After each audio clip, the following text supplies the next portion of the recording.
ಅದರಿಂದ ಇವತ್ತು ನಾನು ದಾವಣಗೆರೆಯ ಮತದಾರ ಬಂಧುಗಳಲ್ಲಿ ಮನವಿ ಮಾಡೋದು, ಒಬ್ಬ ಬಡ ಕುಟುಂಬದಲ್ಲಿರ್ತಕ್ಕಂಥ ಹಿಂದುಳಿದ ವರ್ಗದ ವ್ಯಕ್ತಿಯನ್ನು ಆಯ್ಕೆ ಮಾಡಿದ್ದಾರೆ ಅಭ್ಯರ್ಥಿಯಾಗಿ. ಸಿದ್ದರಾಮಯ್ಯನವರು ಅಹಿಂದ ನಾಯಕರು ಅಂತಾರೆ, ಬಿಜೆಪಿ ಅಭ್ಯರ್ಥಿನ ಗೆಲ್ಲಿಸಲೇಬೇಡಿ ಅಂತೀರಿ.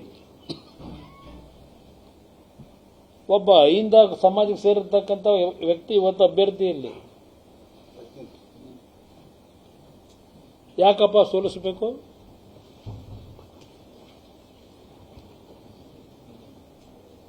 ಅದರಿಂದ ನಾನು ಈ ಒಂದು ದಾವಣಗೆರೆ ವಿಧಾನಸಭಾ ಕ್ಷೇತ್ರದ ಮತದಾರರಿಗೆ ಮನವಿ ಮಾಡೋದು, ಒಂದು ಹೊಸ ಬದಲಾವಣೆ ಈ ರಾಜ್ಯಕ್ಕೆ ತಂದುಕೊಡಿ.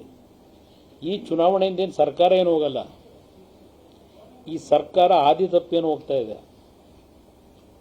ನಾಡಿನ ಜನತೆಯ ಬೆವರು ಸುರಿಸಿ ಖಜಾನೆ ತುಂಬಿಸ್ತಾ ಇರ್ತಕ್ಕಂಥ ನಿಮ್ಮ ತೆರಿಗೆ ಹಣ ಲೂಟಿ ಏನು ಮಾಡ್ತಾ ಇದ್ದಾರೆ. ಅಟ್ಲೀಸ್ಟ್ ಜ್ಞಾನೋದಯ ಇವ್ರಿಗೆ ಬೇಕು. ಅದಕ್ಕೆ ಕಡಿವಾಣ ಹಾಕಲಿಕ್ಕೆ, ಸರಿಯಾದ ಮಾರ್ಗದಲ್ಲಿ ಹೋಗ್ತಕ್ಕಂಥದ್ದಕ್ಕೆ ಒಂದು ಭಯಭಕ್ತಿ ಇವತ್ತು ಈ ಒಂದು ಜನಪ್ರತಿನಿಧಿಗಳಲ್ಲಿ ತರಬೇಕಾಗಿದೆ.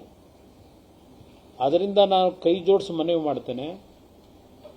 ಶ್ರೀನಿವಾಸ್ ದಾಸ್, ನಮ್ಮ ದಾಸ್ ಕರಿಯಪ್ಪನವರು ಏನಿದ್ದಾರೆ, ಶ್ರೀನಿವಾಸ್ ಅವ್ರನ್ನ ಅಭ್ಯರ್ಥಿ ಮಾಡಿರ್ತಕ್ಕಂಥದ್ದೇ ಬಿಜೆಪಿ ಪಕ್ಷ.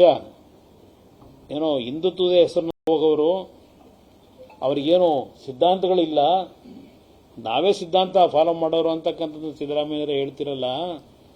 ಬಿಜೆಪಿ ಪಕ್ಷದಲ್ಲೂ ಅತ್ಯಂತ ಹಿಂದುಳಿದ ವರ್ಗದಲ್ಲಿರ್ತಕ್ಕಂಥವ್ರನ್ನ ಮೇಲೆತ್ತಕ್ಕಂಥ ಪಕ್ಷ ಅಂತಕ್ಕಂಥದ್ದನ್ನು ಇವತ್ತು ಒಬ್ಬ ಸಾಮಾನ್ಯ ಕುಟುಂಬದ ನಮ್ಮ ಶ್ರೀನಿವಾಸ್ ಅವ್ರಿಗೆ ಟಿಕೆಟನ್ನು ಕೊಟ್ಟಿದ್ದಾರೆ. ನಿಮಗೆ ಮಾತನಾಡ್ತಕ್ಕಂಥ ಅರ್ಹತೆಗಳಿಲ್ಲ. ನೀವು ಬಾಯಿನಲ್ಲಿ ಮಾತಾಡೋದು ಬೇರೆ, ಕೃತಿಲಿ ನಡ್ಕೊಳ್ಳೋದು ಬೇರೆ. ನೀವು ಏನು ಒಂದು ವಾರ ಇಲ್ಲೇ ಕ್ಯಾಂಪು, ಬಾಗಲಕೋಟೆ ದಾವಣಗೆರೆ ಬಾಗಲಕೋಟೆ. ನೀವು ಇಷ್ಟೊಂದು ಒಳ್ಳೆ ಕೆಲಸ ಮಾಡಿದ್ರಿ 3 ವರ್ಷದಲ್ಲಿ. ನಿಮ್ಮ ಗ್ಯಾರಂಟಿ ಸ್ಕೀಮು ನಿಮ್ಮನ್ನು ರಕ್ಷಣೆ ಮಾಡ್ತದೆ ಅಂತಕ್ಕಂಥದ್ದು ನಿಮ್ಮಲ್ಲಿದ್ದರೆ 5 ದಿವಸ ಕ್ಯಾಂಪ್ ಮಾಡಬೇಕಾ? ವಿಧಾನಸೌಧದ ಕಚೇರಿ ಖಾಲಿ ಮಾಡಿ ನಿಮ್ಮೆಲ್ಲ ಮಂತ್ರಿಗಳನ್ನ ನೀವು ಡೆಪ್ಯೂಟ್ ಮಾಡಿ ಪಂಚಾಯತಿ ವೈಸ್ ಹಾಕ್ಬೇಕಾ? ನೀವು ನಿಮ್ಮ ಗ್ಯಾರಂಟಿ ನಿಮಗೆ ರಕ್ಷಣೆ ಕೊಡ್ತದೆ ಅನ್ನೋದಿದ್ರೆ ಇದೆಲ್ಲ ಈ ಬೂಟಾಟಿಕೆ ಬಿಟ್ಟು ಸರಿಯಾದ ರೀತಿ ಸರ್ಕಾರ ನಡೆಸಿ. ಕೇಂದ್ರ ಸರ್ಕಾರ ಹೇಳ್ತೀರಿ. ಎಷ್ಟು ದಿವಸ ಬಂದು ನಮ್ಮನ್ನು ಭೇಟಿ ಮಾಡಿದ್ದೀರಪ್ಪ? ಯಾರು ಭೇಟಿ ಮಾಡಿದ್ದೀರಿ? ಏನಾಗಬೇಕು ಅಂತ ಕೇಳಿದ್ದೀರಿ?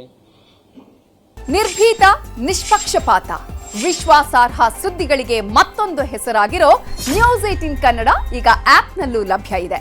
ದಯವಿಟ್ಟು ಇಲ್ಲಿರೋ QR ಕೋಡ್ ಅನ್ನು ಸ್ಕ್ಯಾನ್ ಮಾಡಿಕೊಂಡು ಆಪ್ ಡೌನ್ಲೋಡ್ ಮಾಡೋದಕ್ಕೆ ಮರಿಬೇಡಿ.